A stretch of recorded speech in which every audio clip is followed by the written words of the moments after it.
an amazing privilege, and I have to say I was more emotional than I thought I would be, but amazing experience for my whole family today. Sir Gareth Southgate, for services to Association Football. The lovely thing is that you get to meet so many people who've done incredible things for our country, so to meet other award winners was very, very special. The Prince has been an incredible supporter of the England team anyway, so we've been fortunate to share some amazing moments and some disappointments where he's come and spoke brilliantly to the team, so it was great to see him again. In terms of when you found out you had this award, what did you think of? Just everybody that has helped me along the way, really. Coaches from when I was a player, obviously my family who've given me an incredible grounding in life, and my wife and children who are so supportive of everything I've done.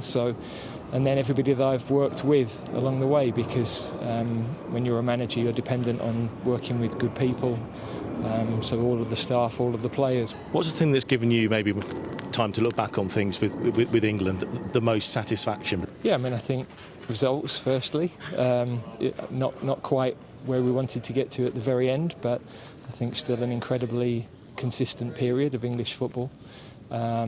And yeah, the journey that we went on, fans and team, working with a very special group of players, very special group of staff.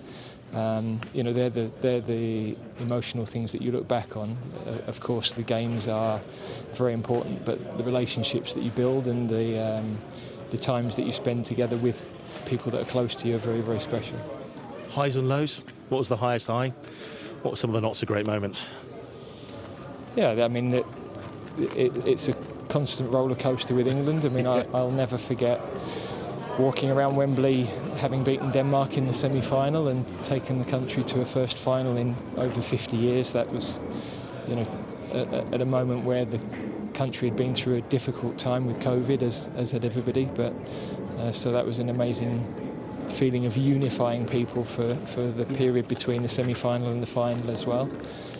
And then the finals were low points, but nevertheless, I'm still proud of what the team did and how far we got.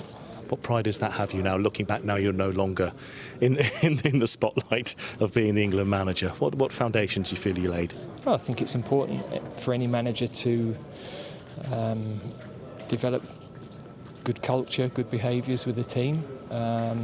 And it's important that they continue that now, but they've broken down so many barriers to winning that I think the whole country has a lot more belief now, which is great. What next for you? I've got obviously doing some more work, following on from the Dimbleby lecture with the landscape for young men in particular in this country. I do some coach mentoring. I've got a couple of business ventures that are just bubbling away. And I'm enjoying a different pace of life, and I'm very content. Ruling out coming back into football at some point? Well, you can never rule it out, because you just might get an opportunity that comes that is very appealing and very exciting.